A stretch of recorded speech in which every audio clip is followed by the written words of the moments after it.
Bal. O, diba? Napakaganda. Christine Reyes. Ayan. Higit sa lahat, hindi namumuhian ng lahat. Ang kontrabidang David Makoy. Ayan, Makoy. Ayan, dinala ko na lahat dito. Kasi ako'y magpapaumanhin, makakalain naman ninyo na talagang Indianera ako.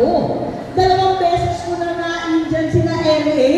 Pambihirang buhay yan. Nakarang taon, binabagyo yung Women's Month. Pipipot-pipot tayo. Antay ko ng antay.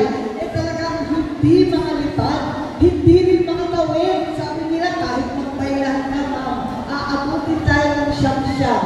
Nako, pagkatapos nun, nabagyo na naman. Kailan ba yun? Agosto?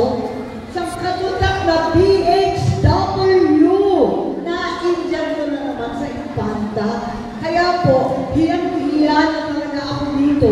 Sabi ko, susupurin ko yan. Bibig-bigin lahat ng artista ng Irana ko para lang magbigay ng saya at aliw sa araw at buwan ng kababaihan.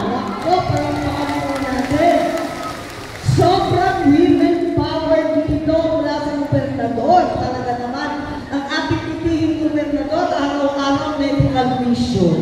Kaswerte naman ninyo sa Quezon talaga. Ang ating vice-gobernador, 3rd Alcala. Ayan. Talaga naman ang ating bagets, hindi na nagiging bagets. Sa dami ng problema sa ating bansa. Pero andito pa rin ang 3rd Alcala. Board members natin, Elmo Sarona, Board member Julius Luces, ang ating Infanta Acting Mayor L.A. Ruanto. Nako, acting pa rin talaga May overacting ba? Hindi naman siguro. At Mayor ng Real, Mayor Diana Riestro. Ayan. At ang Mayor ng General Nakal, Mayor Eliseo Rusol. Ayan. Complex Ricados, 3 mayor. Bakit naman? Talaga naman.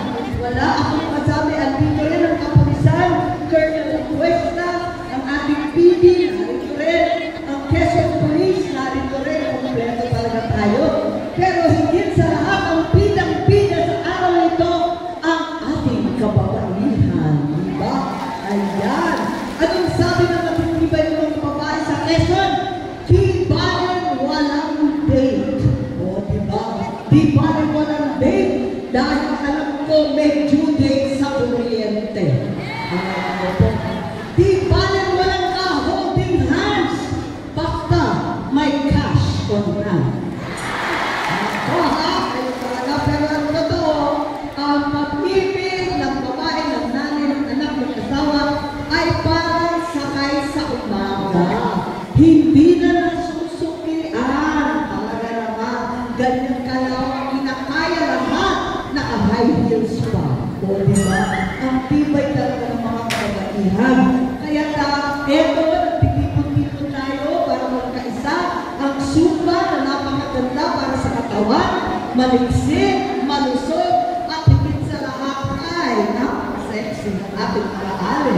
Kaya andito tayo, nung isang araw, narinig po ba ninyo, nag-payout na yung expanded centenarian. Alam po ninyo yun, yung mga lola natin, iilan lang kasi ang aapak ng 100 taon. Naisip ko, ano kaya, palawagin naman natin sa 80 anos, 85, 90, 95, lahat nakatanggap ng pera. Kaya ayun, nakatanggap na ng 10,000 pesos sa mga lola at lola natin. Meron rin silang social pension. Ayan, yung pinakamahihirap na lola at lolo, binibigyan ng 1,000 piso kada buwan. Ayun, talaga naman. At sino rin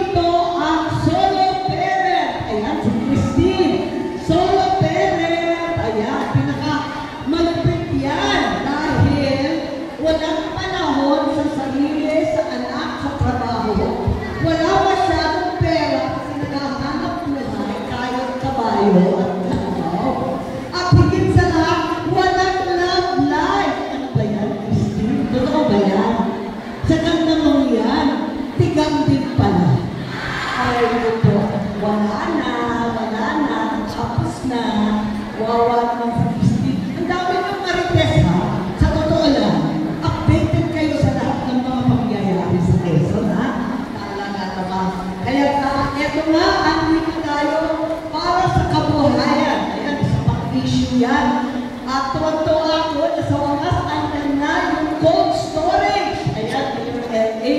Sana magamit ng kababaihan yan para magamit at talagang ma-process ang mga tuna, mga yellowfin, bluefin, lahat na tuna ay mabigyan ng trabaho ng kababaihan.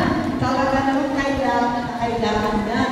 Magbigay tayo ng kabuhayan sa kababaihan natin. At alam po ninyo, ang kalusugan, katulad ni Governor, ay nasa itaas ng aming prioridad sa listahan. Sana, talaga naman, hindi na kailangan sukurin pa sa Manila. Sinasabi nila, kung mahal, mabuhay, mas lalong mahal, magkasakit, kaya susukurin pa sa Manila, ay naku, wala talagang katapusan. At kinakailangan, sabi ng nanay ko, na siya nagpamatak ng Philippine Heart Center, Kidney Center, Lung Center, Children's Center. Gusto pa niya may orthopedic pa, trauma at saka cancer. Sabi niya, kailangan ikalat yan sa mga probinsya. Lalo na ang Quezon, malayo-layo sa Region 4A.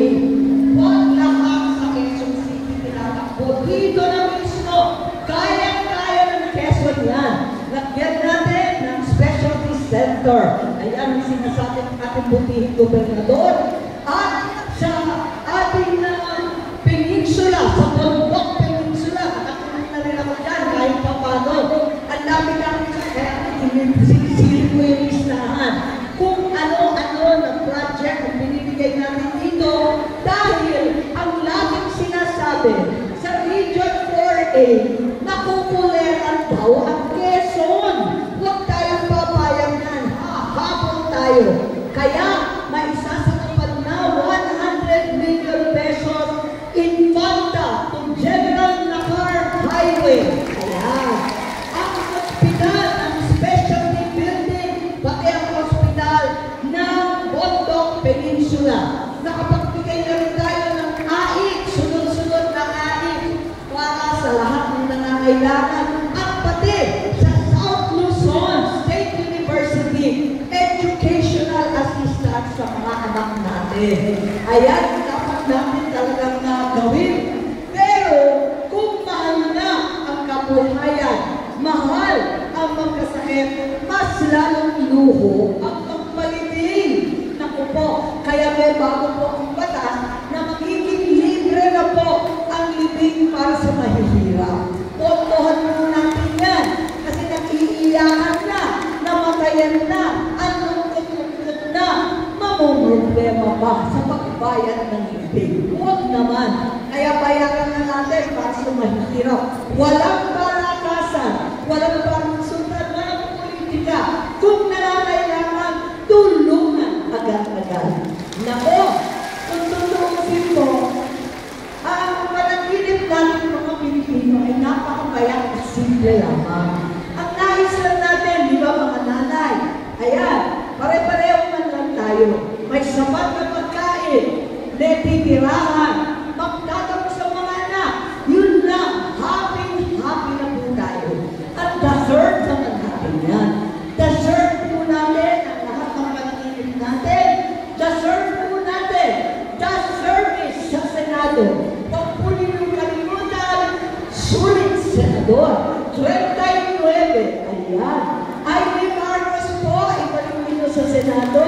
Utusan po ninyo, at tunay na tunay, tatak po na sa Quezon. Sa inyong lahat, mabuhay!